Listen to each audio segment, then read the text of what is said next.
All right. Today we're joined by Eric Baum, the founder and CEO of Blue Leads, which is the world's most reviewed HubSpot elite solutions partner. Thanks so much for joining us today. Well, thanks for having me, James. Happy to be here, man. Awesome. We love it. I always love to start off with kind of background story of where and how did you get to the point to where you started Blue Leads? Like what was the real fire that lit the idea to get this going? Yeah, so there was no real fire at that point. I am what's known as an accidental agency owner, right? I happened into this. This was back in 2007, I want to say. And I owned two plumbing companies, two plumbing franchises at the time. I was spending $25,000 a month in each market, Tampa and Orlando, for Yellow Page advertising, because that's how we did it back then. And my cost per call was like $65 to make the phone ring. My job average was like 230 something, right? Call it 240. So obviously you do the math. I wasn't actually making money. I was losing money at that point. So I was like, there's got to be a better way. And so I hired somebody internally, built out a website, started doing paid media. So PPC, dropped my call inside of a few months down from 365 to $45 a call. And that completely changed the game. Now, it took me about 6 months to get out of the yellow pages completely because you sign contracts. But because I was a Mr. Rooter Plumbing franchisee at that point, and I had relationships with all the other franchisors or franchisees, Mary Thompson, who was the CEO of Mr. Rooter at that time, said, "Hey, will you present at our conference and tell the other franchises how you did this?" So I did. I got up on stage in front of, I don't know how many hundreds of them. And I was like, "This is what I did. No, there's no rocket science here." And all of a sudden they kept coming up, "Hey, can you teach me how to do this? Will you do this?" So I was like, I immediately took the guy I hired internally, moved into a new company, which is now Blue Leads. I was like, of course I can. I had 30 or 40 clients right out of the gate. So I didn't have to do any marketing. And that's why I say I landed on this by accident. I saw an opportunity. I was like, I can make money doing this. I got into it. And as owning an SEO and a PPC website design agency is not an easy thing. I had to learn every step of the way, and I made an enormous amount of mistakes in the last 17 years that I've had Blue Leads. That's amazing. That really reminds me of, have you ever heard of Gary Halbert? Gary Halbert is an old school, like direct response copywriter, but he says like, if you could give me any one thing in a business that will help me outcompete my competition, what do you think that will be? And most people are like, the best product, the best service, the best marketing, the best location, and all these things. He said, no, no, no, no, no. It's none of that. He's like, if you could give me one thing, it would be a starving audience. Yeah, well, that makes Right? sense, and I had that And you for had the sure. starving audience that were right in front of you and you presented, and then you had a starving audience that was rushing up to you because they were probably all in the same situation. I'm spending $300 to get a lead or a call. I'm only making 250 on the job and I'm losing money every time Yeah. I pick up the phone, basically every time I sell to a customer. This isn't working. And then you found a solution to that. You solved the problem, which is amazing. And that's what flooded you, and that was basically that was your fire starter, right? To start the Yeah. Blue Leads. Yeah, and so the second kind of stage, that was what launched Blue Leads, and it was called Baum Marketing Group at that point. When I transitioned and changed and reincorporated as Blue Leads, I was solving a second problem. That problem was I now had a bunch of customers. I was building websites for them, doing PPC, doing content, but every single change to the website I needed to make, I needed my developer to do so, right? This is back before, I know this is old school, but back before the days of WordPress was a CMS, there was only a couple of options out there on the market for content management systems where you could host your website. It was like Concrete 5, Joomla, Drupal. That's so I went looking for a solution where I was like, hey, there's got to be an easier way for my team to make updates to the website. I shouldn't have to be bottlenecked through a developer to do so. That's where I stumbled into HubSpot initially as a content management system. And boy, they were just spouting inbound marketing and they're going to change the world on how the marketing was done. And I drank the Kool-Aid every Friday afternoon at 4 o'clock. I'm sitting in my office, drinking a beer, watching HubSpot TV, which is like an inbound marketing kind of lead gen. It was their own TV station. with Karen Rubin and Mike Volpe, the initial CMO of HubSpot. And they were talking about all these new ideas on how to generate leads, what inbound marketing was. And I just dove right in. I was like, man, this is great. I rebranded the agency. I was like, we're now going to be a HubSpot partner agency. I worked with Pete Caputa, who started the HubSpot partner program. We were the first, like 10, I want to say we were number 8, somewhere around that, partner agencies of HubSpot. And that completely changed the trajectory of my agency life. It was unbelievable.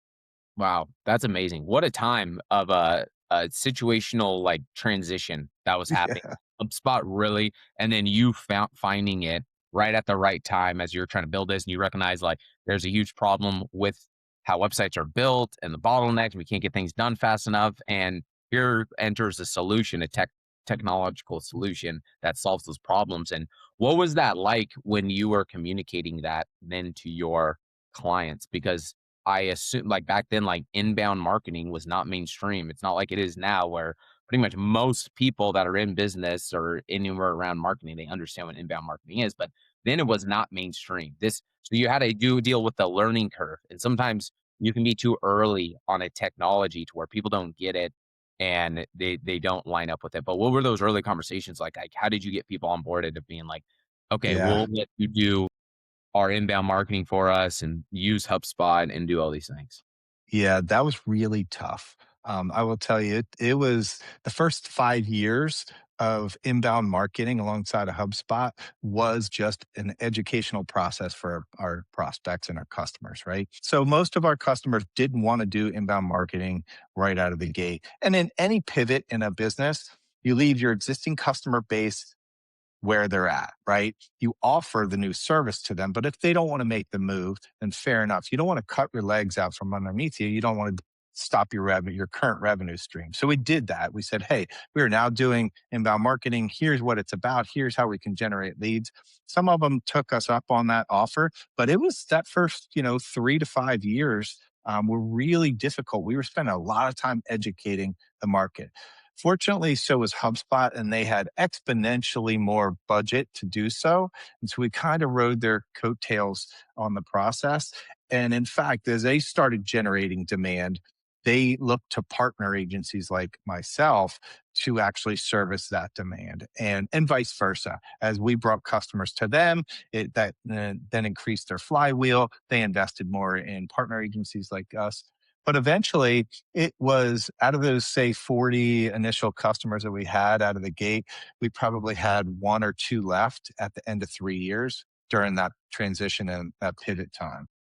Yeah, amazing. Yeah, because so the being the elite partner status that also helped funnel clients and opportunities to you, right, as well to in order to execute because HubSpot just wants to be the technology partner. They want other people to service and do the management, and that's where the partner status came in. And that's where, like, I think the reviews probably came very valuable and important, right? Is that Yeah. you were up high on this is an elite agency that knows how to use HubSpot. They're verified. They have reviews, all of that. What has your process been over the years of like getting reviews and was that automatically integrated in terms of like how HubSpot works, or was that something you guys pushed? No, so I mean, at my core, I'm a problem solver, right? So over the years, as the partner program grew with HubSpot, they needed a way to differentiate amongst the different partners, right? They went from having 5 and 10 HubSpot partners in the initial days with us to having now 7,000 HubSpot partners. And so they kind of grew this scale and this tier over the last, say, 10 years and said, hey, we're now going to have, a silver and then a gold and then a platinum, then a diamond, and now an elite. They keep upping the ante, so to speak. And so from my perspective, I was like, oh, well, we have to strive to be the best, right? We want the cream of the crop. We want to be working with the best HubSpot customers. And so we kept rising up there. And obviously every time they'd roll out a new tier like elite, we became that like right out of the gate.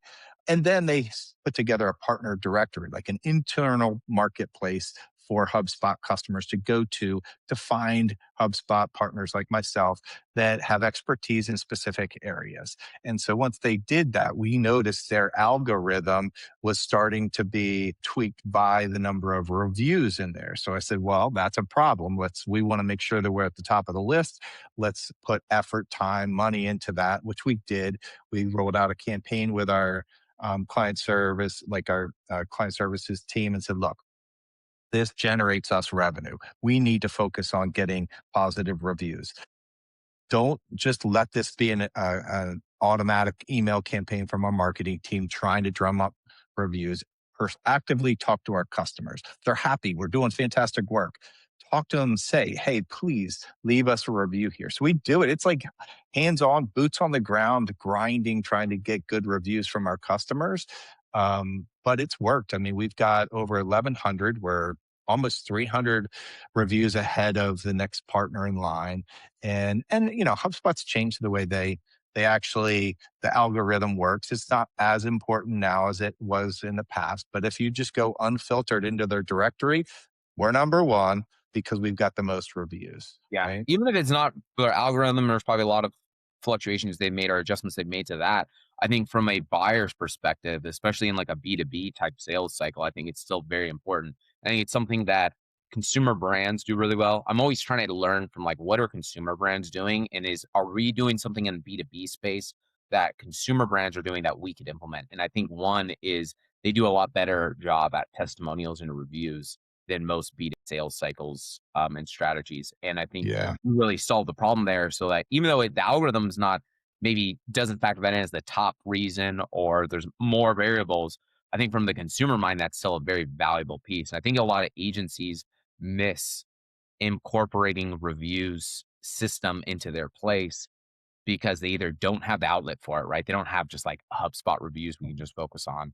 Like Google reviews, Yelp reviews we were just talking about probably aren't always relevant for No, not for agencies, us. except for maybe some local agencies I've seen use Google reviews pretty well, but more national, more larger agencies and stuff, it doesn't seem to have that big of an impact. But I still think there's like a strategy around reviews that can really help an agency get more trust and accountability.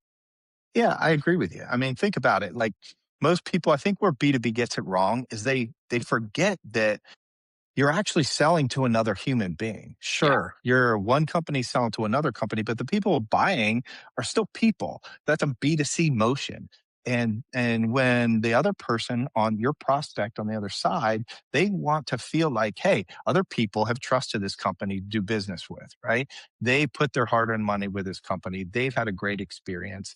I won't look like a fool in front of my CEO or my CMO or RevOps director. Like I'm going to bring a good company to work with our company. And I think that's the most important piece is understanding like you've got to build trust between one human and another human, right? And this is just social proof. People understand. They're like, hey, wow, that's a lot of reviews. They must be doing something right. That's usually enough to like want to get on the phone with us. And then once they do, and we walk them through our process, they're like, wow, there's actually substance here. This is great. I'm glad I did this. Yeah, absolutely. I am curious, just going back to kind of your earlier point of that you were kind of like early stage into the HubSpot space, now really transformed how you're doing marketing, right? What are the parallels you see with kind of where we're at now with this huge shift in AI capabilities, agents, all the LLMs, and its impact on marketing, or maybe specifically to your space in the CRM space? Do you see parallels of like kind of how the inbound marketing HubSpot technology improvements shifted things in terms of websites and CRM systems and go to market strategies and how what AI is doing now? And that's a lot to unpack right there. I'll touch on a couple points. So first, obviously inbound marketing's changed throughout the years, Yep. and now it's really focused on and like search engine marketing's changed as well. So now everything's gone to AEO, right? So answer engine optimization. The chatbots are, everyone's going to OpenAI or Gemini or Claude or Perplexity to get their questions answered as opposed to Google. Like I honestly don't ever go to Google. except to find a specific URL for a website, a company that I'm looking for, right? I'm always interacting with Gemini or OpenAI. And so that's changed the search game, right? So you need to pivot. Agencies need to pivot to be able to deal with that. There's a couple other elements in that, like, hey, we're now in a situation where it's no longer acceptable to just say, well, I guess I need to understand AI. Like, a year ago, which doesn't sound like a long time ago, but a year ago, people are like, well, AI may change the way we do business or it may change marketing agencies. And people are like, well, it's going to take a while to pivot. Man, every single company out there, if they're not integrating AI into their customer success team, their revenue team, their marketing agent or marketing team, they shouldn't be like in business in 6 months. It's going to completely obliterate everyone. Now, I say that that sounds awful doomsday. What we're seeing in the marketplace, because we primarily work with B2B, mid market SaaS companies, healthcare companies, fintech, professional service companies, manufacturers. So, usually in the mid market space, SMB guys and girls, they're not like embracing AI into the way they do business and the way to go they go to market. Mid market companies are absolutely embracing it into their GTM, their go to market systems and processes. Enterprise companies are taking a little bit longer to be able to adopt just because it takes a lot to turn that ship, right? And so over the next couple of years, if you don't change as an agency owner, you don't change the way you operate and integrate AI into everything you do, you're going to be out of business, right? You're still going to need people to Sure. interact with people on the other end of things with your customers. And I think, a good example is like, you may not be the one doing marketing execution anymore. You're the one architecting the AI to execute on everything on behalf of your customer, right? That's the way we look at AI in today's world. And it's a massive pivot in the marketplace. Yeah, absolutely. Because you're the outweighed results and output that an agency or marketing agency that's incorporating AI workflows, automation agents is going to get 10, 100x the output versus an Yeah. agency that's not, right? And so, like, there's just going to be this huge disparity. And then what's going to be interesting, I think, is the pricing model off of that. A lot of agencies still rely on like an agency hourly rate and things like that. That's probably not going to make sense anymore. Where what used to take 10 hours, you can do in 10 minutes. So, how do you price and model things, I think is gonna shift how agencies it's either gonna go performance based or I think some type of retainer system that's based on agentic work of we're gonna Yeah. automate these workflows, set up these systems. That's gonna be our solution and our service to you, and you pay us a flat rate in order to operate these. Yeah. It's value creation, right? And, agencies have been struggling with this paradigm for the existence of the agency model, right? You're trading time for money.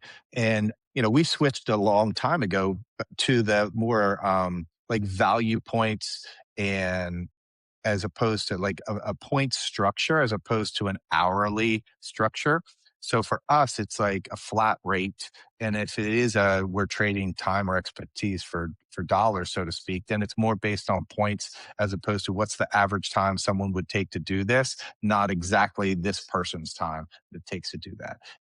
And so I think agencies are going to have to adapt. They're going to have to really get efficient with their time so that they can predict and say, this is going to be $5,000 to do this and stick to that number. They're not going to be able to say, we're just going to give you a number of hours. We think it's going to be this much, and this is how much we charge per hour. We haven't operated on that model for a long time. Yeah, absolutely. Could you just explain that a little bit more about the point system and how you do that? I've never heard any agency say they have a point system.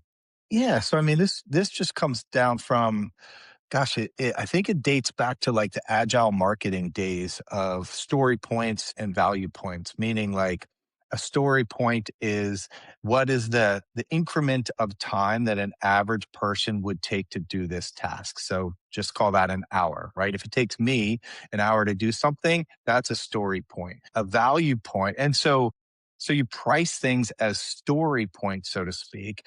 And that what that does for the client is say, look, if it takes the average person an hour, if I, as an agency owner, put my best team members on that and I can do it in 45 minutes, I'm getting paid to be more efficient. However, if I have a new person that just started 6 months ago and it takes them 2 hours, we shouldn't penalize the client because we're slower and that person's learning. They're still only paying for that one story point, right?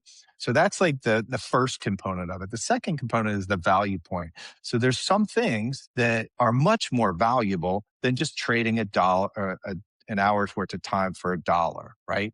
So for instance, if we're creating a new brand mark for somebody or like a new logo for somebody, and that's not really what we do anymore. But for instance, if we were creating a new logo for somebody and it only takes us 5 hours to do so based on our experience, I would argue it's worth a lot more than that 5 hours worth of time to a customer to rebrand their whole, right? So that's where value points. So that item might not be 5 story points. It may be 30 story points, right? Based on the value created to the client. Does that make sense? Yeah, absolutely. Right. Cause the value of like a client that might take them 20, 30, 40 hours. If you can do it in 5, your value is the 15, 20 hours you That save, delta. that Yeah. delta. And that's what you're pricing for with that type of model. Yeah. Yeah, I love that, looking at it that way. Um, just to shift back to like kind of like HubSpot, CRM systems, all of that.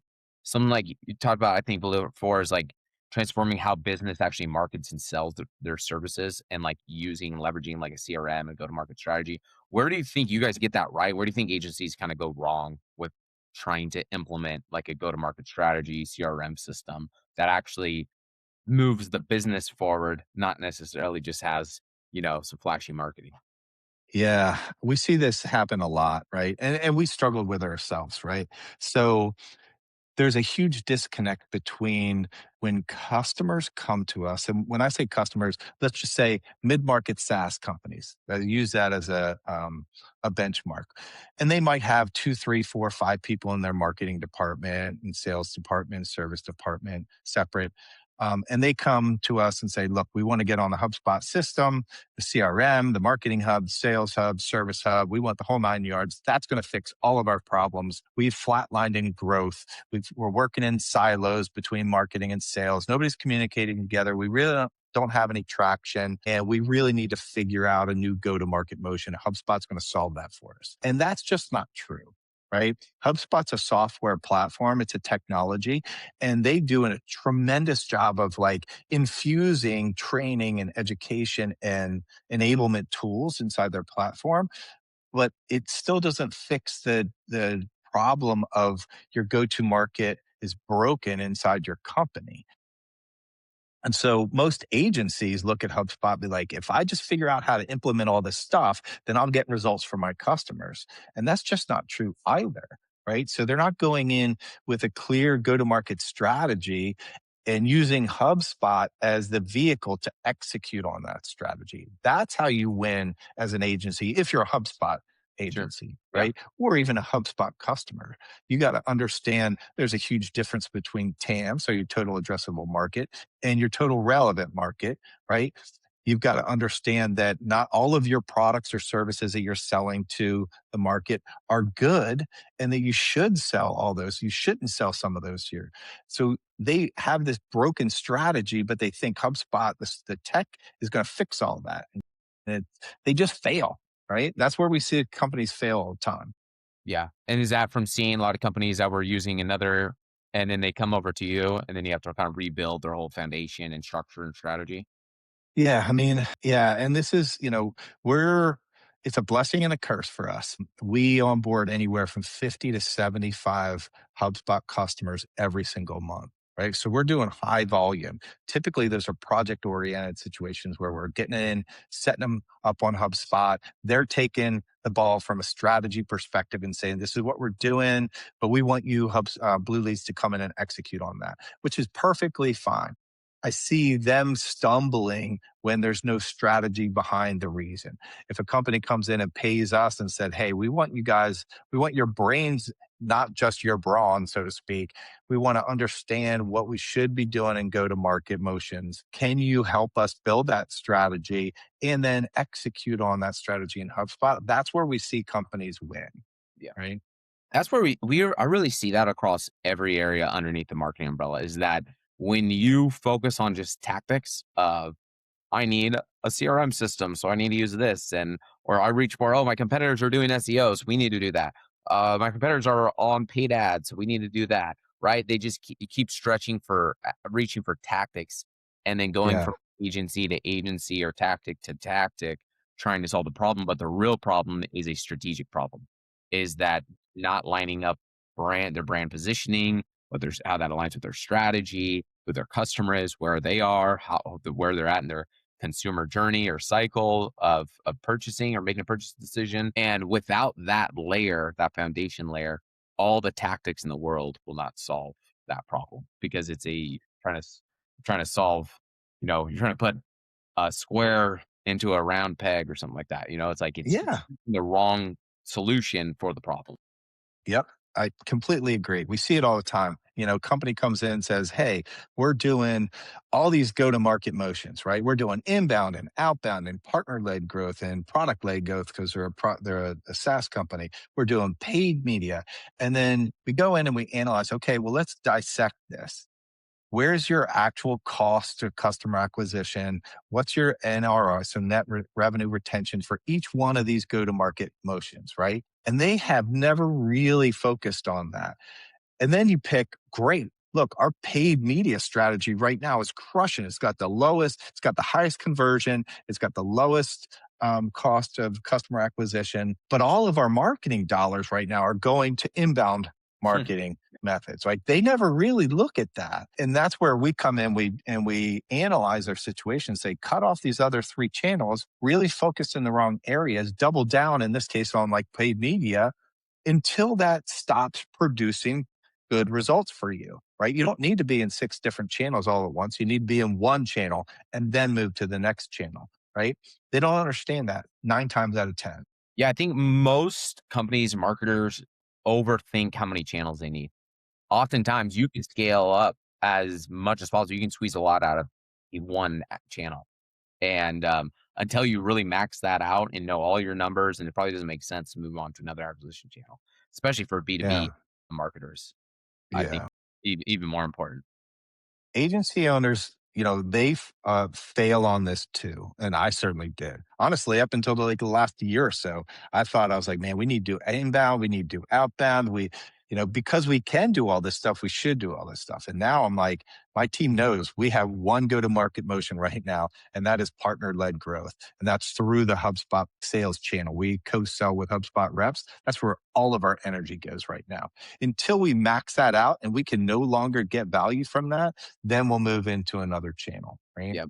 Yep. Yeah, especially if you know your balance of your how much are you demand constrained or supply constrained is like if you're using one channel and it's working and you still have more supply, then just continue to ramp that up until you max out that demand channel and you still have more supply. Then it makes sense to move on. But I think moving on from an acquisition channel too early is a bad strategy that a lot Yeah. of people see.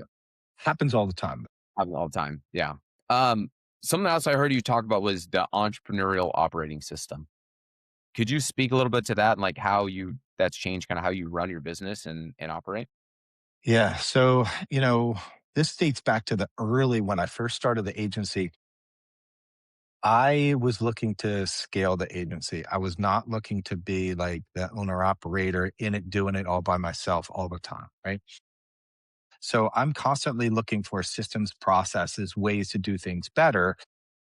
10 years ago, maybe 11 or 12 years ago at the most, I found EOS. So I read the book Traction by Gino Wickman. It's actually, where is it? Up there on my bookshelf. And I was like, man, this guy's got a system of doing business that just makes sense to me. Now, it doesn't make sense for, if you're 250 employees and up, right? You need to use a different model.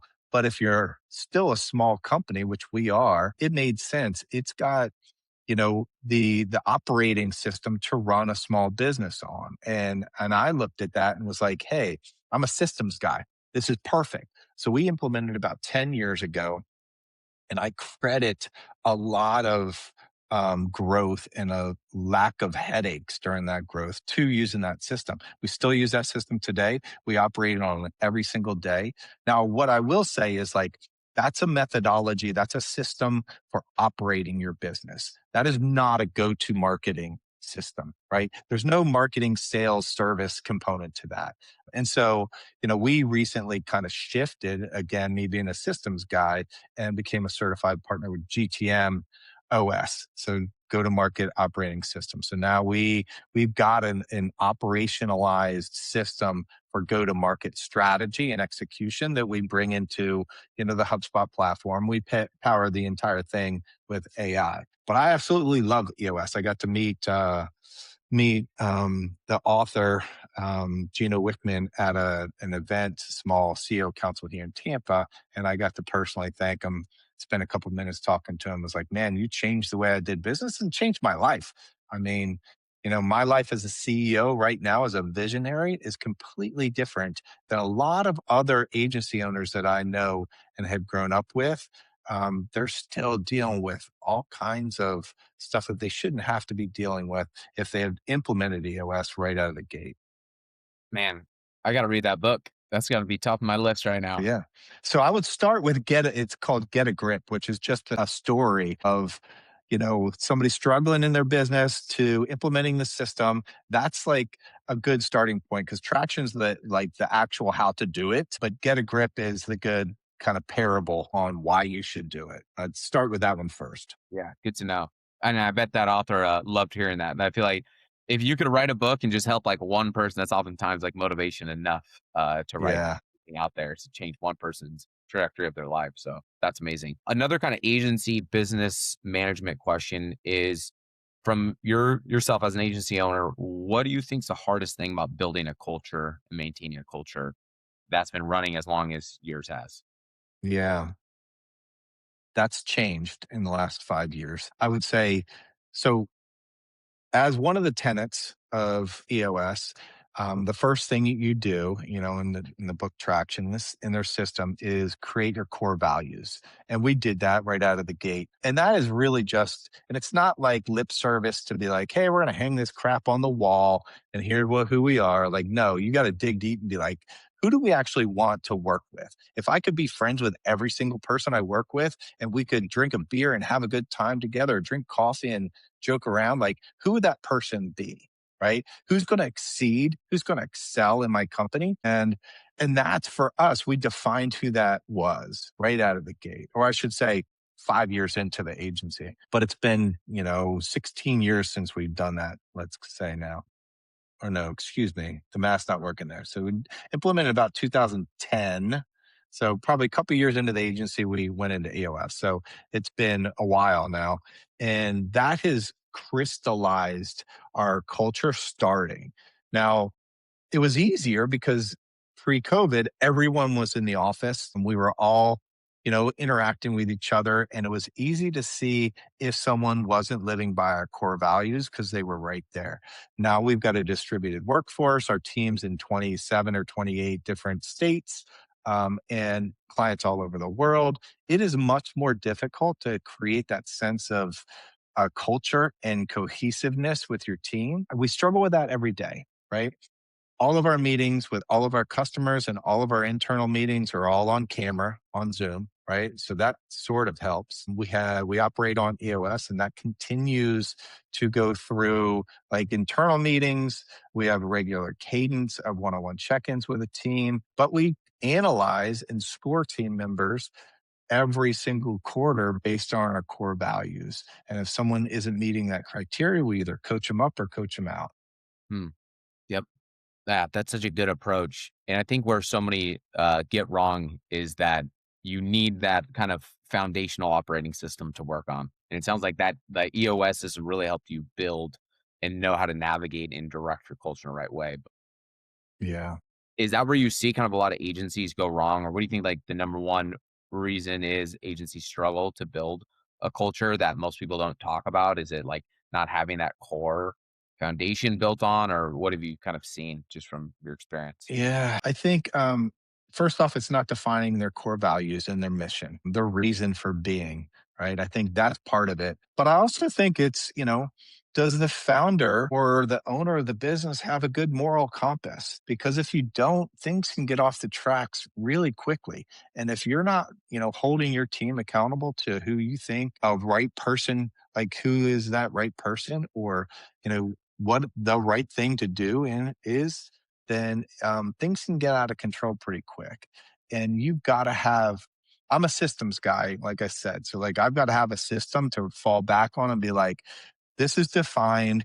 Here's who we are. Here's how we act. And you got to make the, this is the one thing that I've seen agency owners, because I've coached a lot of agency owners, HubSpot agency owners over the years that are kind of going through the stages that I've already been through. One thing that they make as a mistake, they can't make the hard choices in the situation because their cash flow doesn't allow them to, or they think their cash flow doesn't allow them to, right? Meaning, hey, I can't fire this person, even though that person is a complete asshole to my team members and, customers. Like they do really good work. And if I lose them, then I won't be able to replace them. I'll lose customers, whatever. I'll lose revenue. Like, no, you got to cut that team person.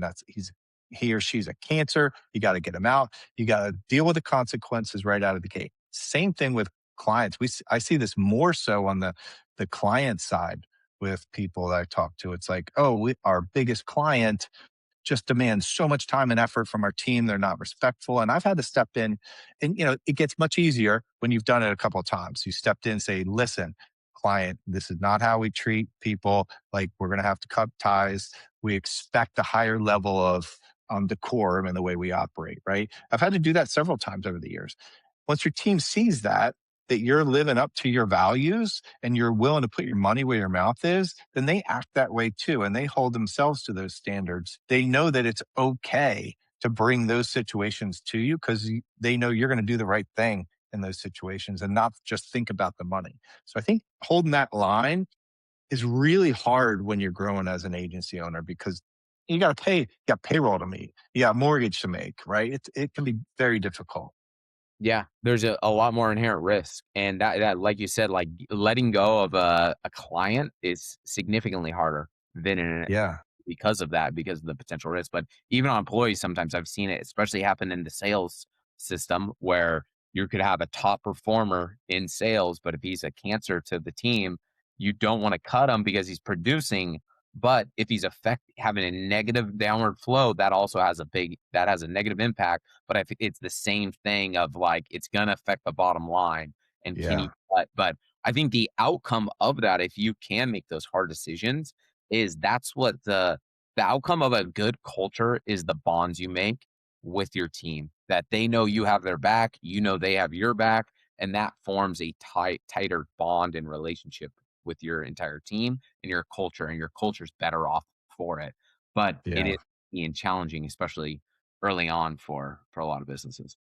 Yeah, and I would be remiss if I didn't mention the fact that like we do operate on EOS, but every single team member in the first 6 months of employment, and then post 6 months, we do a second team. We go through echelon front training, which is Guys, yeah, extreme ownership.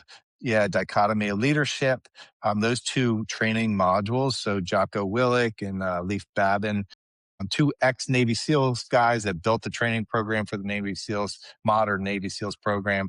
They've got corporate training, leadership training, and it's phenomenal. So every single one of our team members goes through that training. It takes about a year to get through the entire training. But it's absolutely critical. And it's run by the team members. It's not run by leadership. So now when new team members come on board, they form a cohort and then individual team members from team, whether they're leadership teams or just, frontline troops, they're actually leading those training modules for new team members because they've been through it.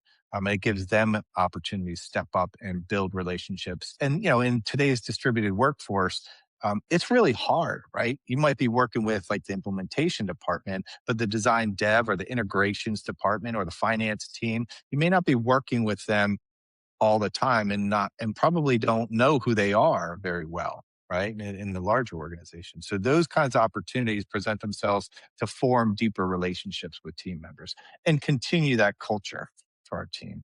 yeah. Absolutely. I love that. That is such a good training module, to run them through. So you talked about like being like you're very focused on like systems and really like a systems oriented guy. I always try to think through things in terms of like Pareto principle, the 80-20. What's the 20% that you get the 80% of the results? But what would you say is the 20% of systems that you've implemented into your business that's gotten you outweighed 80% of results that really operate everything? Yeah. So those two I mentioned, EOS for sure. Um, Echelon front training, so the extreme ownership training. Um, I would say from a systems and processes, playbooks for everything that you do is the biggest component for continued success and consistency of creating customer value. um, because not system, and this is the hardest part for like a visionary summary a CEO like myself. Is like the last thing I want to do is sit down and write an SOP for the agency. Like I just want to kill myself for. And so fortunately other people do that. Like I've got a director of training and that's all he does is train the team, create SOPs. I mean, he does other things too, but like that's his main job function is make sure that we've got the systems and processes in place. I would say putting those in place has changed the trajectory of our agency because we can now grow and we've got in a systematic and predictable and scalable way, right? That's the big game changer. Agency owners don't do that enough and business owners don't do it enough. They wait and they think, well, we'll put in systems and processes when we're a bigger company at 20, 30, 40, 50 million. And the only way to get to that stage is to put those systems and processes in place much earlier. Right? Because that's so you don't lose the information. There's not an information or a knowledge gap as you hire, as you train new people, people leave, you need to replace, all of those that kind of maintains. What I've actually always had the most difficult time with is having the playbooks, the procedures, and all of that, but having the management implementation of forcing people to go through it or the requirement. Yeah. That's to me has actually been the harder to implement is the management, the oversight, that people checking off boxes that they completed the process for whatever task, but not actually going through it and then having the double somebody to double check, a manager Yeah. to make sure that that process actually So I'll was. give you a cheat code here. So we struggle with that too, right? So adoption is always a problem. But in today's world, adoption can be checked very easily. So an example is like customer onboarding process, right? So you put a customer onboarding process in place, but your team's not following. They're kind of willy-nilly doing things differently. But you spent a lot of time, effort, and thought putting that onboarding process in place to create value for your customer, to set them up for success. And if things people are doing it differently, then it's not achieving your true potential. And so what we do, because everything is recorded, everything, like all of our Zoom, we use Fathom AI and all of our client and prospect and sales calls and internal meetings, everything's up in the cloud. It's all integrated with HubSpot. So we just query. So my director of training says, hey, here's a training playbook. We go in, he trains the team, say, hey, we're slacking on onboarding process. We're training the team on how to do this. Here's the criteria that you need to meet. So he does that. And then he goes back, queries AI in these platforms. Here's the criteria that I'm looking for. Show me examples when individual team members fell down. Pull up the video, pull up the timestamp, pull up the transcript, suggest all, ways to improve. That gets pulled in. He'll then go back to the team member and say, hey, this is where you fell down. Here's how we need to fix this. Let's do a better job. We'll monitor stuff through for the next week or two and then come back to it. So when we see pain points like that, where it's like, hey, I don't think the adoption's there internally. We need to fix this. Jeff, my director of training, steps in, creates those playbooks, holds the team accountable. And then they're like, crap, man, I know I need to do this. Like they're a little bit more proactive about adopting new procedures because they know we're going to be following up on them. Yeah. You've built in an accountability check and are in implementing like agent AI workflows into that to automate some of the checks and the processes that's Because if amazing. you don't, you know what the alternative is? And this has happened to me. It frustrates the crap out of me. It's like like, hey, we need to fix this process. Like, I know such and such. And so we implement it, and then it doesn't happen. And then you get frustrated as a CEO. And then you just like, you're like, forget it. Why am I bothering? Why am I wasting my time? Or God forbid, you fire somebody when you shouldn't fire somebody, right? Like for not following procedures because you're angry about it. And like, that's just the worst possible thing you could do. So I don't operate on emotion. I operate on like logic and processes. So I'm like, put this in place. Life is good. Yep, puts in place, and if it's not running according to it, then we need to double check it and have a process for how to handle it if it's not. Yeah. Um, Last question for you. If you give your younger self when you're starting an agency one piece of advice, what would it be? Don't do it. Yeah. 100% don't do Is it. stay in the Um, plumbing franchisee? nah, what I would say is, I would, I'd go and be an SDR at a software company, get into the sales department of a software company, get the stock options, grow, get into senior leadership at a software company, and go that route. I would, there's, you're going to get paid for your hard work, right? You're not trading time for dollars. Um, the upside is huge. The payoff is asynchronous, meaning like you're going to get stock options during that time that will make you more money than you'll probably make in your first 5 years at that software company. So I wouldn't do it. Yeah, But I like you mean, would have gone to like work for HubSpot and been yeah, like, "Go 100%. over to HubSpot." Like, if I was smart, I should have just like, I'm shutting this down. I'm going to go rep for HubSpot and crush it. Yeah. Right. But that But being dude, said, 'cause you're like, if you're already an stuck, entrepreneur though. Like you are already an entrepreneur, right? Starting the plumbing business and owning the franchisees yeah. And and you like trying to maintain of being an entrepreneur and owning your business and then I know I had four other yeah, four other three other companies prior to the two plumbing franchises that I own. So I've been an I feel like entrepreneur it's my like whole life. It's really difficult it's to in your get that out of your DNA. blood. Yeah, it really is. Well, like what would you set for like new aspirational entrepreneurs that are trying to get into the agency space? Do you think it's a space that's going to be challenging over the coming years because of AI and where businesses are going with how they use it and what they outsource to serve. Because essentially, all agencies are outsourced vendors for a service. So if Yeah. a brand decides to bring that service capability in house, there is no need for an agency. So agencies will exist as long as brands and businesses want to outsource that service. Yes. And I don't think that's going away anytime soon. But what I do think is the services that we offer as an agency is going to change dramatically. If I was, I guess, go back to your original questions like, hey, if I was going to start a new agency today, what would I do differently?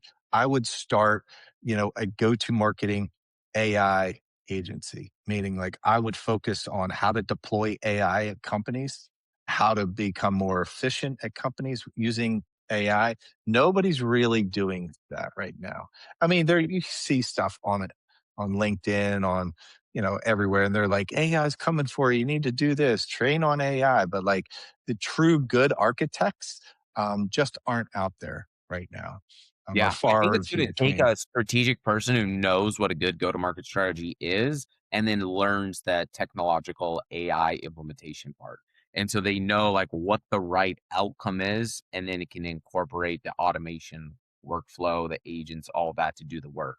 So you're instead of building out a structure of people to do all these tasks, you build out a structure of agents to do specific tasks. Yeah, exactly. And there's huge opportunity there, Yeah, right? yeah, absolutely. Yeah. Awesome. Thanks so much, Eric. Appreciate your time and all the wisdom and insights and perspective that you shared today. Happy to help. Right on.